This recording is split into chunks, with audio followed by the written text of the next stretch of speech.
সবাই চুপ, কিন্তু সবাই অপেক্ষায়ও। একজনের নাম কেউ বলে না, কেউ জানেও না।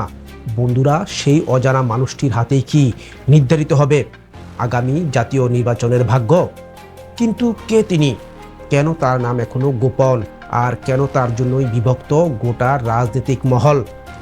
দর্শক, আপনি বা আপনারা জানেন, এটা শুধু একটা নিয়োগ নয়, এটা রাষ্ট্রের ভবিষ্যতের একটা পরিকল্পনার অংশ, যেখানে প্রতিটি ভুল সিদ্ধান্ত আমাদের ভবিষ্যতের পিঠে ছুরির মতো পড়তে পারে। কেন এই ভিডিওটা আপনার দেখা দরকার? চলুন জেনে নেই সে সম্পর্কে। 1. তত্ত্বাবধায়ক সরকার ফিরে আসতে যাচ্ছে, কিন্তু কিভাবে? 2.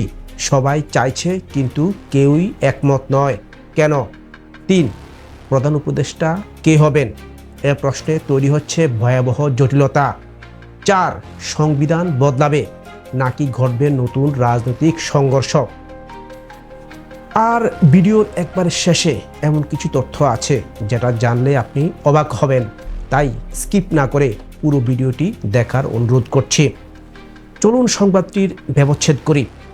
2011 সাল আদালতের রায়ের এক ধাক্কায় বাংলাদেশে তত্ত্বাবধায়ক সরকার ব্যবস্থা বিলুপ্ত হয়। আওয়ামী লীগ সরকার বলে এটি অপ্রয়োজনীয়, সংবিধান বিরোধী। বিএনপি বলে এটি গণতন্ত্রের মৃত্যু। দর্শক, আপনি কি ভাবছেন? এরপর থেকে প্রতিটি নির্বাচন নিয়ে উঠে প্রশ্ন, বিতর্ক, হিংসা এবং অতঃপর বর্জন। এবার নতুন করে আবার আলোচনায় তত্ত্বাবধায়ক সরকার। আবারও ঘুরে ফিরে এসেছে সেই পুরনো দাবি, নির্বাচনের আগে নিরপেক্ষ সরকার।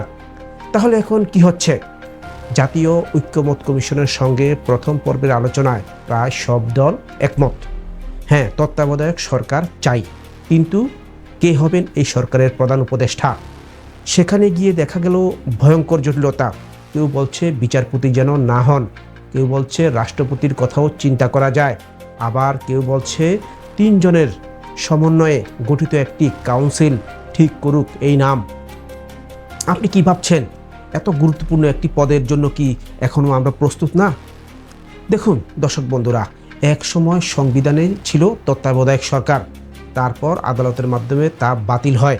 হাইকোর্ট আবার বলে এ সিদ্ধান্ত সাংবিধানিক নয়। বিএনপি, জামাত, বিশিষ্ট নাগরিকরা আদালতে রিভিউ আবেদন করেছে। এখন আবার সংবিধানে এই ব্যবস্থা যুক্ত করার আলোচনা হচ্ছে। তবে আসল দ্বন্দ্ব, প্রধান উপদেষ্টা কে হবেন, কিভাবে হবেন, কে ঠিক করবেন? তত্ত্বাবধায়ক সরকারের মূল সিদ্ধান্তগুলো নেওয়ার আগে এই একটি বিষয়ে সবাই আটকে গেছে। কমিশনের প্রস্তাব, অন্তর্বর্তী সরকার থাকবে 90 দিন, প্রধান উপদেষ্টা হবেন একজন নিরপেক্ষ ব্যক্তি এবং তিনি নির্বাচনকালীন দায়িত্ব পালন করবেন।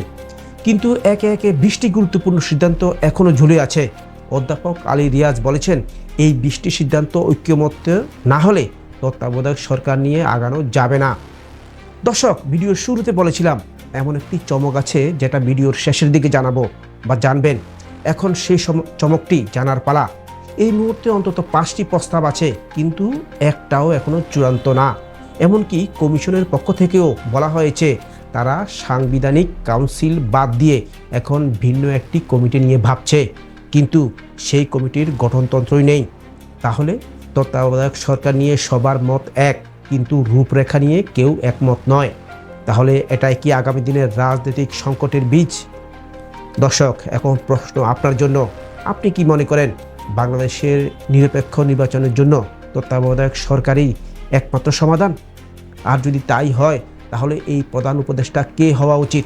কমেন্টসে লিখে জানিয়ে দিন আপনার মতামত। শেয়ার করুন ভিডিওটি বন্ধুদের সঙ্গে, যেন তারাও মতামত জানাতে পারে। আর ফলো বা সাবস্ক্রাইব করুন আমাদের ফেসবুক পেজ বা ইউটিউব চ্যানেলে, কারণ আমরা আবারও আসছি এমনই আরেকটি বিশ্লেষণ নিয়ে।